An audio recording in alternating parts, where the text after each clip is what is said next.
কাৰ অৰুণোদয় নাই হাত ডাঙক এতিয়া ঠিক আছে নাৰায়ণ দা যোন মহিলাৰ এটা কথা কক ঘৰত যদি আছে হাত নাদাঙিব এখন ঘৰত এটা যাৰ এটাও নাই তেওঁলোকে হাত ডাঙক আপোনালোকৰ ইয়াৰ ভিতৰত কাৰ অৰুণোদয় আছে হাত ডাঙকচোন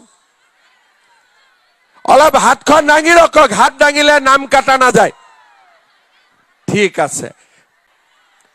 ঠিক আছে আপুনি 2000 নতুন অৰুণোদয় পাব বাইদেউসকলক দি দিব ঠিক আছে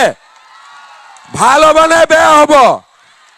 ঠিক আছে এখন গতিকে আপোনালোকে যদি এতিয়ালৈকে অৰুণোদয় আঁচনিৰ সুবিধা লাভ কৰা নাই বা অৰুণোদয় আঁচনিৰ বাবে আবেদন কৰা নাই তেনে ক্ষেত্ৰত আপোনালোকে অৰুণোদয় আঁচনিৰ বাবে কেনেকৈ আবেদন কৰিব পাৰিব ফৰ্মটো কেনেকৈ লাভ কৰিব আৰু আপোনালোকে ফৰ্মটো ফিলআপ কেনেকৈ কৰিব আৰু কি নথিপত্ৰ ৰাখিব সকলো বিষয়বস্তু আজিৰ এই ভিডিঅ'ৰ জৰিয়তে আপোনালোকক জনাম হেই আপোনালোকে ভিডিঅ'ৰ সম্পূৰ্ণকৈ চাব আৰু ভিডিঅ'ৰ ভাল পালে নিশ্চয় লাইক আৰু কৰি চেনেলটো সাবস্ক্ৰাইব কৰিবলৈ পাহৰি নাযাব সো ফ্ৰেণ্ডসকল আপোনালোকে যদি অৰুণোদয় আঁচনিৰ বাবে আবেদন কৰিব বিচাৰে আপোনালোকৰ বাবে আটাইতকৈ গুৰুত্বপূৰ্ণ ডকুমেণ্টছ হ'ল আপোনালোকৰ ৰেচন কাৰ্ড থাকিব লাগিব লগতে আপোনালোকৰ আধাৰ কাৰ্ড আৰু বেংকত একাউণ্ট থাকিব লাগিব এইকেইটা ডকুমেণ্টছ আপোনালোকৰ হাতত থাকিলে আপোনালোকে নিশ্চিতভাৱে অৰুণোদয় আঁচনিৰ বাবে আবেদন কৰিব পাৰিব এতিয়া আপোনালোকে আবেদন কেনেকৈ কৰিব অৰ্থাৎ আপোনালোকে ফৰ্মটো কেনেকৈ ফিলআপ কৰিব সেই বিষয়ে জনাই দিছো ইয়াৰ লগতে আপোনালোকে ফৰ্মটো কেনেকৈ ডাউনলোড কৰিব পাৰিব সেই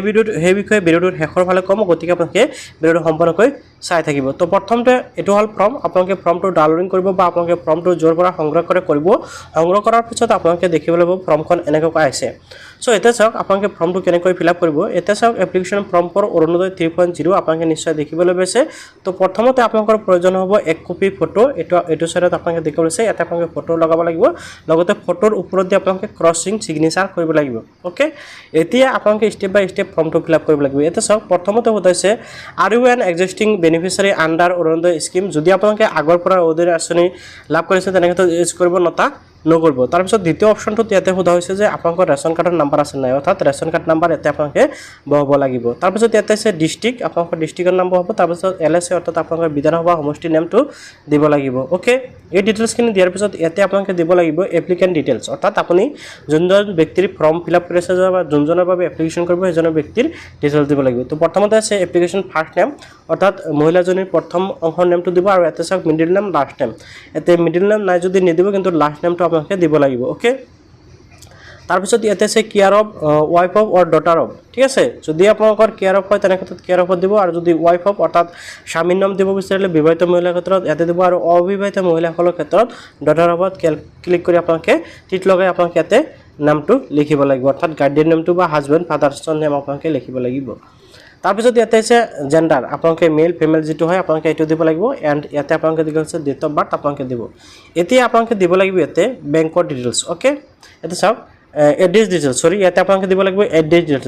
ডিটেইলছত আপোনালোকৰ ব্লকৰ নাম বা ইউএল নেম বা এমএসসি নেম আপোনালোকে বহাব লাগিব তাৰ পিছত ইয়াতে জিপি নেম বা বিসিডিসি নেম বা বিডিসি বা ওয়ার্ড নাম্বার আপোনালোকে ইয়াতে নেমটো আপোনালোকে দিব লাগিব ওকে তাৰ পিছত ইয়াতে আছে ভিলেজ নেম আপোনালোকৰ ভিলেজৰ নাম এন্ড লোকেলিটি বা ল্যান্ডমাৰ্ক আপোনালোকে দিব লাগিব মোবাইল নাম্বাৰ আৰু পিন কোড ইয়াতে বহাব হাউস নাম্বাৰ ইয়াতে দিব আৰু থানাৰ নাম ইয়াতে একদম হেকত আপোনালোকে পুলিচ ষ্টেচন নামটো দিব লাগিব আৰু 3 নম্বৰ অপচনত চাক প্ৰাইভেটি হাউস হোল্ড যেটো দেখিছে ইয়াতে আটাইতকৈ গুৰুত্বপূৰ্ণ বিষয় যেটো আপোনালোকৰ বাবে জনাটো অত্যন্ত গুৰুত্বপূৰ্ণ ইয়াতে আপোনালোকে দেখিবলৈ পাইছে যে সিলেক্ট কৰিব লাগিব অৰ্থাৎ আপুনি যে অৰুণোদয় আঁচনিৰ বাবে যোগ্য বা আপুনি যে অৰুণোদয় আঁচনিৰ বাবে এপ্লাই কৰিব আপুনি কোনটো ক্যাটেগৰী পৰা বিলং কৰি আপোনালোকে ইয়াৰ পৰা যিকোনো এটা অপচন সিলেক্ট কৰিব লাগিব যেনেকৈ উইন্ডো আছে দিব্যাংগজন আছে ডাইভৰ্স মহিলা আছে ওমেন এওয়াই বেনিফিচিয়াৰী আছে তাৰ পিছত আনমেৰিড ওমেন আছে registered women living in government register old age home instituted আছে অৰ্থাৎ যিসকল নেকি বৃদ্ধাশ্ৰমত আছে সেইসকল তাৰ পিছত ইয়াতে আছে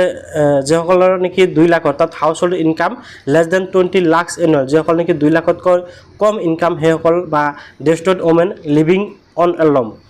এনেকুৱা এই যি কেইটা অপচন দেখিবলৈ আছে ইয়াৰ পৰা যিকোনো অপচন এটা আপোনালোকে সিলেক্ট কৰিব লাগিব বা আপোনালোকে যিকোনো ক্যাটেগৰীৰ পৰা বিলং কৰিব লাগিব তেতিয়াহে অৰুণোদয় আঁচনিৰ বাবে এপ্লাই কৰিব পাৰিব ইয়াতে আহি গৈছে আপোনালোকৰ বেংক একাউণ্ট ডিটেইলছ আপোনালোকে দিব লাগিব যেনেকৈ বেংকৰ নেম বেংকৰ একাউণ্ট নাম্বাৰ বেংকৰ নেম ব্ৰাঞ্চ নেম আইএফএসচি কোড তাৰ পিছত ইয়াতে বেংকৰ পাছবুক আছে নাই আপোনালোকে এটো ইউজ কৰিব আৰু বেংকৰ পাছবুকখন ফটো মাৰি দি দিব লাগিব অৰ্থাৎ ফটো ষ্টেট কৰি দিব তাৰ পিছত ইয়াতে কনসেন্ট আৰু সেলফ ডিক্লাৰেশন ইয়াতে আপোনালোকে আধাৰ নাম্বাৰ বহাব লাগিব আৰু তাৰপিছত ইয়াতে আপোনালোকৰ